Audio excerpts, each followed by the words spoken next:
Hey everybody, it's Dennis Baldoff with the Baldoff Group at John L. Scott Real Estate in Silverdale, and today I want to answer the question for you, why buy now?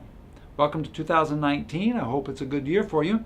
Before I answer that question and get into some details, I want to answer the underlying question, which I get asked all the time, and I've been asked this since I've been in real estate, which is, what's the best time to buy or sell a piece of real estate? And the answer is actually pretty simple.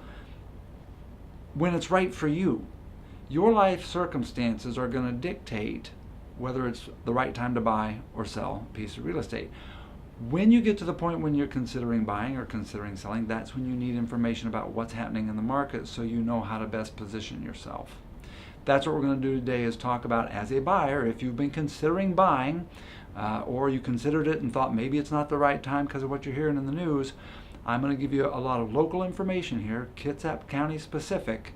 We'll look at the national too, but Kitsap County specific information so that you can use that to make a decision for what's best for you at this time in your life. So we're going to look at three things. We're going to look at what's happening to the prices and what has happened to the prices. We're going to look at the inventory, where it is and where it's going. And then we're going to look at mortgage rates, because mortgage rates have a big impact on your purchasing and how much you can afford. So let's get into it.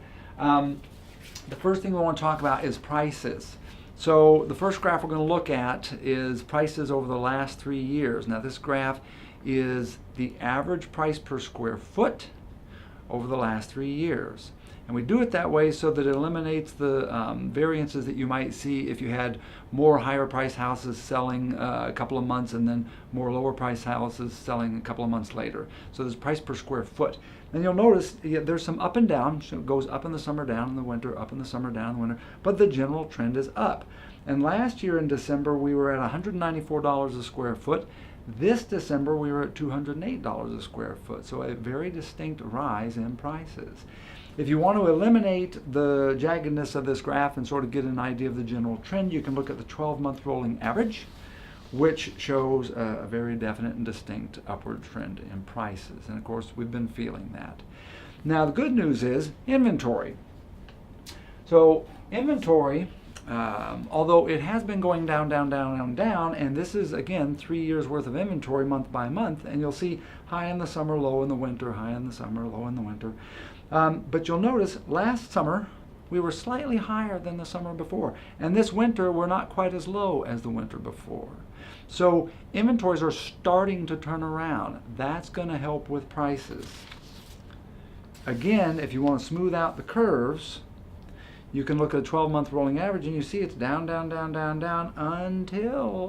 the end of last year. And it is indeed starting to creep back up. Now that's a pretty good thing, because that's going to affect prices. So back to prices for a second. Nationally, prices are on the rise still as well, and they asked about 105 economists what they thought was going to happen in 2019. Did they think prices were going to rise or not? 104 out of 105 said, yeah, they're going to go up. So only one person said, no, they're not going to go up. So they're definitely going to go up, and they're going to go up for a couple of years. And when asking a bunch of the major players in the real estate industry what they thought was going to happen over the next few years with prices, they all agreed for the next 2 years we're going to go up, and probably for a third year, maybe. But you'll see that the rate at which the prices are going to go up is starting to slow. It's starting to soften. That's what you're hearing in the news about a softening market or a declining market. It's not that prices are going down, it's that they aren't going up as fast. And so let's take a look at why. It's a relationship between inventory and demand, obviously. So let's take a look at what's been happening. We'll graph it here. So we have time on the bottom, and we'll look at what's happened over the last few years to inventory, and we'll make it sort of an average. So coming out of the crash, we hit the bottom in about 2012. So from 2012, the inventory's been going down. Well, let's take a look at that. So it was going down. Now we know that we're about to start back up again, right? So inventory is going to start climbing and climb as new construction comes to the market, etc. But what's happening in demand in that same time? So demand has been very strong. Now it was very soft at the bottom of that crash, of course, but it has been improving. And in about 2015-14, a lot of buyers came back to the market, and we really started seeing demand come up. So it's going to continue to come up, but not at the same pace that inventory comes up, and eventually they're going to cross.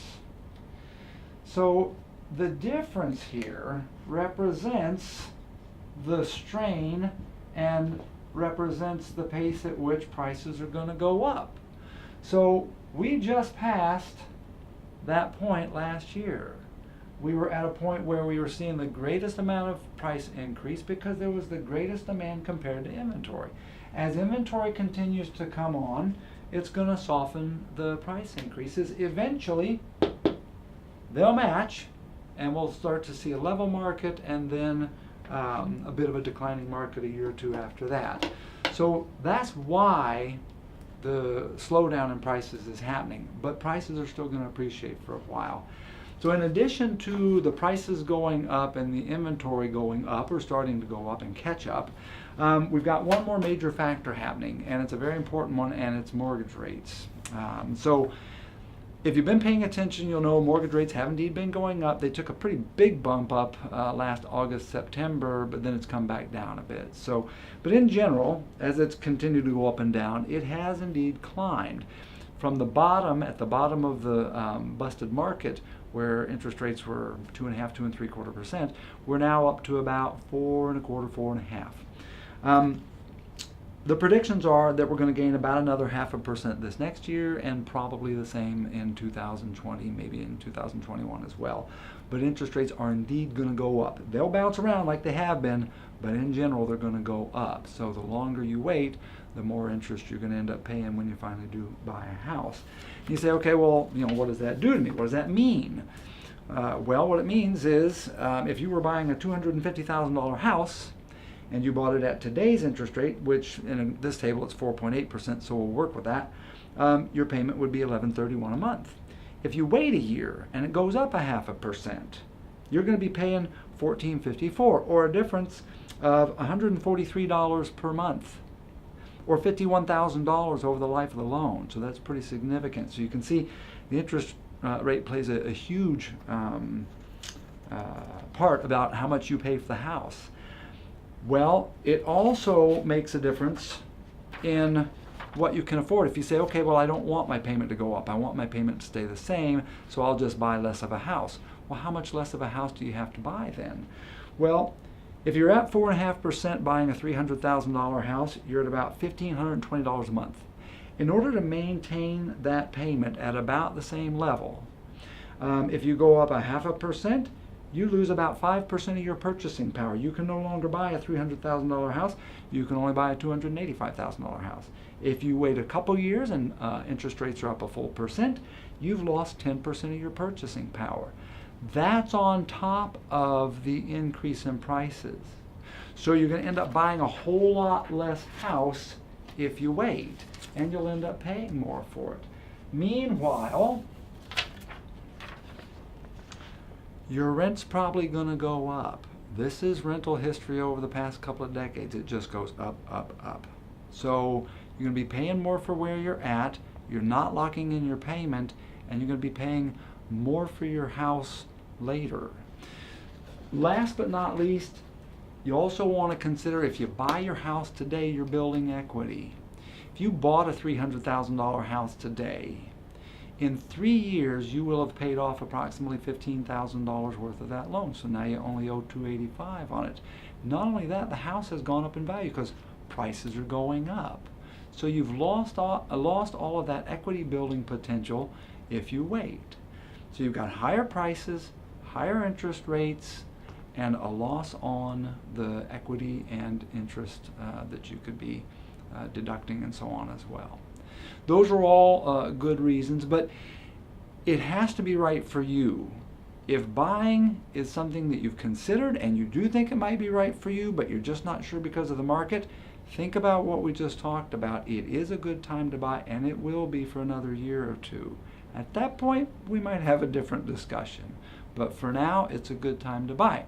give us a call. We can discuss this with you in a whole lot more detail and sort of help you bounce it off your life circumstances and decide if indeed now really is the right time for you.